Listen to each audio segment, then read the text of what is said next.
Chaque soir, l'homme donne un bain à la jeune fille. Celle-ci ne semble pas vraiment s'y opposer. Un peu d'eau chaude est versée sur son dos et elle affiche instantanément une expression de bien-être, profitant de cet instant. Elle semble apprécier cette vie. Lorsque la jeune fille s'endort, l'homme prend un mètre ruban et commence à mesurer sa taille.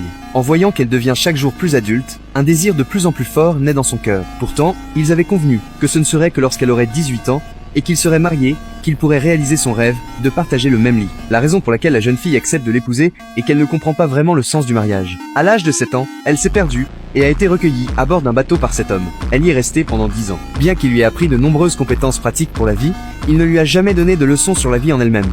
Et la jeune fille n'a jamais vu le monde extérieur. Par conséquent, elle fait tout ce qu'il dit sans se poser de questions. Heureusement, jusqu'à présent, l'homme n'a jamais franchi de limite. Le jour du mariage approche. Et pour préparer tout ce qui est nécessaire, l'homme transforme son bateau en une station de pêche. Chaque jour, il invite des pêcheurs pour gagner de l'argent grâce à leur loyer. Mais ce jour-là, 2 hommes douteux arrivent. En voyant que la jeune fille est naïve et qu'elle ne comprend rien, ils commencent à avoir de mauvaises intentions. Ils jettent délibérément un poisson fraîchement attrapé dans les vêtements de la jeune fille, puis, en la manipulant pour saisir le poisson, ils en profitent pour la toucher de manière inappropriée. La jeune fille, mal à l'aise, leur donne une claque, puis une flèche arrive soudainement et manque de peu la tête de l'un des hommes. L'homme âgé, ayant tendu son arc, vise à nouveau les 2 hommes. Voyant cela, ces derniers n'osent plus faire quoi que ce soit, mais leur peur ne vient pas de l'homme, mais de l'arc et des flèches. En tout cas, il n'y a que 4 à bord. Et pour apaiser leur frustration, ils retournent vers l'homme. Cette fois, l'homme est sans défense et rapidement attaché à l'arrière du bateau. Les 2 hommes se dirigent vers la cabine. La jeune fille, sentant que quelque chose ne va pas, s'échappe par la porte arrière et,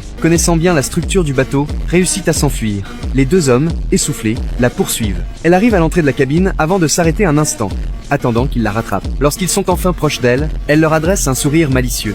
Les 2 hommes fouillent dans la cabine sombre, mais ne trouvent pas la jeune fille. C'est à ce moment-là qu'elle arrive à l'avant du bateau, un arc à la main, pointant la flèche directement vers leur tête. Aucune explication ne peut remplacer le film original. Ce film s'appelle The Bow,